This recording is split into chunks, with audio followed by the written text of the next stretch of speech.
എൻ്റെ വീട്ടുകാർ എന്നെ വിളിച്ച് കരഞ്ഞുകൊണ്ട് ഓടി പോയപ്പോൾ ഞാൻ ചെയ്ത് എന്തുമായിരിക്കും, എൻ്റെ കൊട്ടാരമാണ്, എൻ്റെ സ്വപ്ന ഭവനം.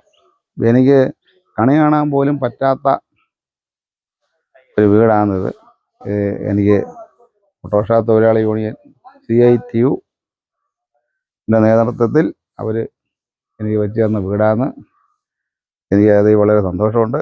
അതുപോലെ തന്നെ ഞാൻ അതിൻ്റെ പുറത്ത് തെങ്ങൊടിഞ്ഞ് വീഴുമ്പം, പ്രകൃതിക്ഷോഭത്തിൽ തെങ്ങൊടിഞ്ഞതിൻ്റെ പുറത്ത് വീഴുമ്പം അപ്പുറത്തെ വീട്ടിലൊക്കെ നമ്മൾ മാറി മാറി താമസിച്ച് അത് ലാസ്റ്റ് നമ്മൾ പിന്നെ താഴെ ഒരു ഷെഡ് വെച്ച് അങ്ങനെ അവിടെ താമസിക്കുമായിരുന്നു. ഇത് ഞാൻ വന്ന് ഉച്ചയ്ക്ക് ചോറ് തിന്നിട്ട് അങ്ങോട്ട് പോയി.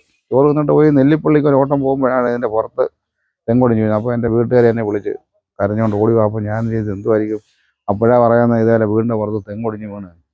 അപ്പോൾ ഞാൻ വന്നപ്പോൾ എൻ്റെ മോളെ കൊണ്ട് ആശുപത്രിയിൽ പോയി.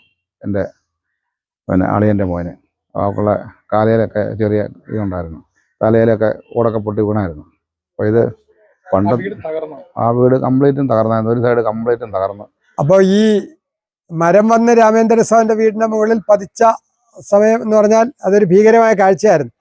എന്തായാലും ആർക്കും ഒരു അപകടവും പറ്റിയില്ല, ആരും ഉണ്ടായിരുന്നില്ല. അതുകൊണ്ടാണ് ഇവരൊക്കെ രക്ഷപ്പെട്ടത്. അപ്പോൾ ഈ സാഹചര്യത്തിൽ ഞങ്ങൾ ആലോചിച്ച് നോക്കി, രാമേന്ദ്ര സാറിന് ഒറ്റക്കൊരു വീട് നിർമ്മിക്കുക എന്ന് പറയുന്നത് അസാധ്യമായൊരു കാര്യമാണ്. അപ്പം ഞങ്ങൾ ആദ്യം കരുതിയതേ തൊഴിലാളികളൊക്കെ ഒരു സംഭാവനയൊക്കെ ഇട്ട് ഒരു വീടൊന്ന് വാസയോഗ്യമാക്കുക എന്ന ആലോചനയായിരുന്നു ഞങ്ങൾക്ക് ആദ്യം ഉണ്ടായിരുന്നത്. പക്ഷേ പിന്നീട് നമ്മുടെ സഹാക്കൾ തന്നെ പറഞ്ഞു, ഇങ്ങനെ വാസയോഗ്യമാക്കുകയല്ല, രാമേന്ദ്ര സാറിനും കുടുംബത്തിനും, രാമേന്ദ്ര സാറിൻ്റെ ഇനി അവശേഷിക്കുന്ന കാലത്ത് ഒരു വീട് രാമേന്ദ്ര സാറിന് സ്വന്തമായിട്ട് വെക്കാൻ കഴിയാത്ത സാഹചര്യത്തിൽ ഒരു കൊച്ചു വീട് മനോഹരമായിട്ട് നിർമ്മിച്ചു കൊടുക്കണം എന്ന് തന്നെ തീരുമാനിച്ചു.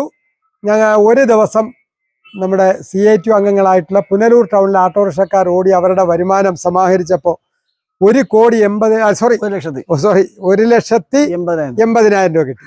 പക്ഷേ 1,80,000 കിട്ടുമ്പോൾ നമ്മൾ ആഗ്രഹിച്ച വീട് നിർമ്മിക്കാനുള്ള പൈസ ഇല്ല. അപ്പം ഞങ്ങളെ പല കാര്യങ്ങളിലും ഞങ്ങളുടെ യൂണിയന്റെ ജീവകാരുണ്യ പ്രവർത്തനങ്ങളിൽ സഹായിച്ചിട്ടുള്ള ഹാബിറ്റാറ്റ് ഗ്രൂപ്പുണ്ട്.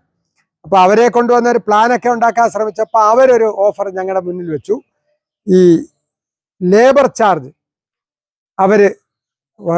അവർക്ക് വേണ്ട. അപ്പോൾ ഏതാണ്ട് 1.5 ലക്ഷം രൂപ അതിന് ഞങ്ങൾ എസ്റ്റിമേറ്റ് ചെയ്തു. അപ്പം 3,30,000 രൂപയായി. അപ്പം പിന്നെ വീട് വെക്കുക എന്നുള്ള ഐഡിയയിലേക്ക് പോയി.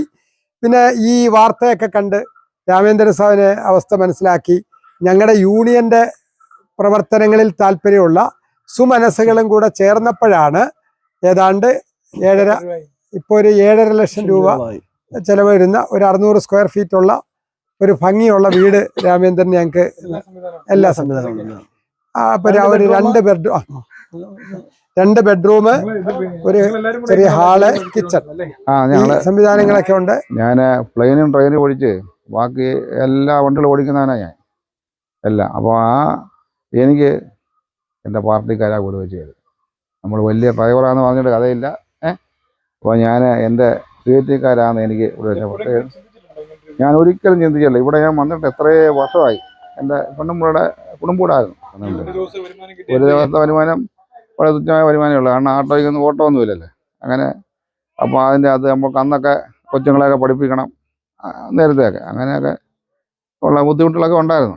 അങ്ങനെ എന്തായാലും ദൈവാനുഗ്രഹം കൊണ്ട് എനിക്കിപ്പം നല്ല ഒരു വീട്, എത്രയെന്ന് പറഞ്ഞാലും നമുക്ക് അവരോടൊന്നും പറഞ്ഞു തീർക്കാൻ പറ്റാത്ത ഇതാ. കാരണം ഇതുപോലൊരു വീടൊന്നും ഞാൻ സ്വപ്നത്തിൽ കണ്ടതേ ഇല്ല. ഓട്ടോറിക്ഷ തൊഴിലാളികളാണ് ഇത് അല്പചില്ല കാര്യങ്ങളെല്ലാം ചെയ്യുന്നത്. ഞങ്ങളുടെ മേൽനോട്ടത്തിൽ നിന്നുകൊണ്ട് തന്നെ എല്ലാ ഗുണനിലവാരവും ഉറപ്പുവരുത്തിക്കൊണ്ട് തന്നെയാണ് ഞങ്ങൾ ഇത്തരം കാര്യങ്ങൾ ചെയ്ത് തീർത്തിരിക്കുന്നത്.